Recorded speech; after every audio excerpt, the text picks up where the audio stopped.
Ça commence de bonne heure. Allô? Allô, Benoît, c'est Nicole. Tu as vu la boîte sur ton bureau? Non, je viens d'arriver. Qu'est-ce que c'est? Si tu l'ouvres vite, tu le sauras. Je crois que tu aimeras. Bon, d'accord.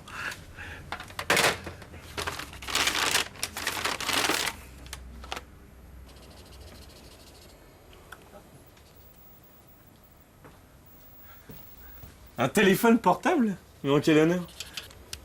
Ordre de la direction. Comme ça, on te trouvera plus facilement. C'est ça, je pourrais travailler le jour et la nuit.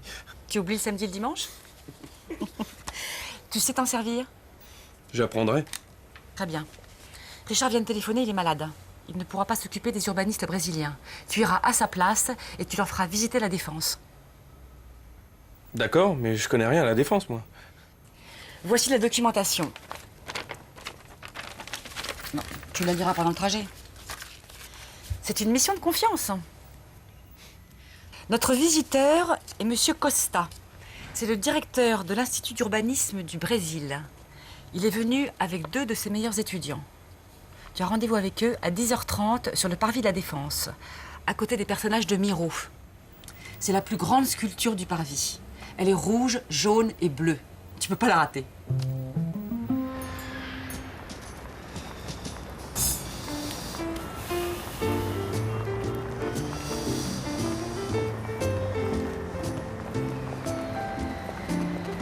Allô, Richard? Je suis sur le parvis de la Défense, là, à côté des personnages de Miro. Je viens d'en faire le tour, j'ai vu personne. Calder? Le stabile de Calder? Oui, oui, je le vois. Bon, si tu en es sûr, j'y vais. J'espère qu'ils sont encore là. Quoi? Tu as un autre appel? D'accord, je patiente, mais fais vite, hein. Je voulais juste savoir si votre collègue avait un problème. Ou peut-être ai-je mal compris le lieu du rendez-vous? Ah, si vous l'avez en ligne, c'est parfait. Oui, je patiente. Oui, Richard. Je pense que j'ai trouvé Monsieur Costa. Tu peux raccrocher tous tes téléphones. Je t'expliquerai plus tard. Enchanté, Monsieur Costa, je suis Benoît Royer. Désolé de vous avoir fait attendre. Très heureux de vous rencontrer, Monsieur Royer. Les 2 étudiants qui m'accompagnent ont déjà commencé à visiter les environs. Si nous avons du mal à les retrouver, nous pourrons toujours les appeler. Ils ont chacun un téléphone portable.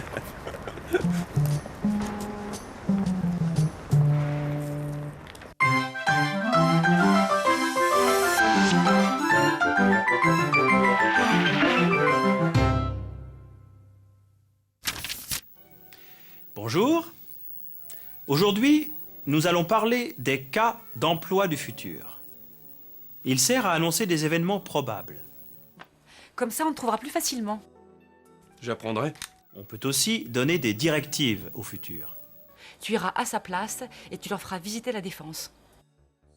Et Benoît leur fera aussi admirer les sculptures du parvis, leur montrera la perspective de l'Arc de Triomphe, les emmènera au centre commercial. Enfin, on peut l'utiliser pour faire des hypothèses, des prédictions. Je crois que tu aimeras. J'espère qu'ils sont encore là, hein. C'est pour cela qu'on l'utilise souvent dans les bulletins météorologiques. Dans le nord de la France, le ciel sera couvert. Il fera froid, entre 12 et 18 degrés. Dans le sud, le soleil brillera et le thermomètre pourra monter jusqu'à 31 degrés l'après-midi. On n'est pas absolument certain de ces affirmations. Ce sont des probabilités. La météo n'est pas toujours une science exacte. Moi, je préfère un annonceur météo qui dit « Dans le sud, le soleil va briller et le thermomètre va monter jusqu'à 31 degrés ». Avec l'emploi de « aller » plus infinitif, pour parler d'un événement futur, j'ai davantage confiance. Il me semble que je peux davantage y croire, que l'annonceur est plus certain de ses pronostics.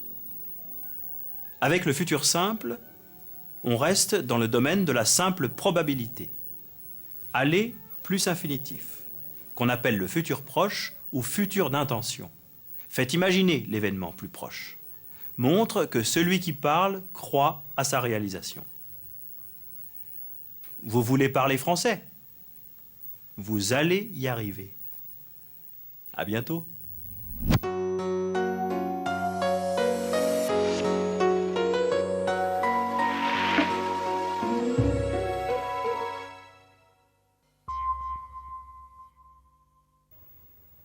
Ça commence de bonne heure. On n'a même pas le temps d'arriver.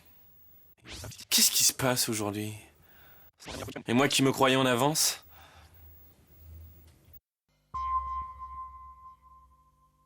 Qu'est-ce que c'est? Un téléphone portable. Oui, ça j'ai bien vu, mais en quel honneur? C'est quoi ça? Un téléphone portable? Oui, je sais, je vois bien, mais pourquoi? Ça veut dire quoi ça? C'est un téléphone portable. Oui, d'accord, mais qu'est-ce que ça signifie?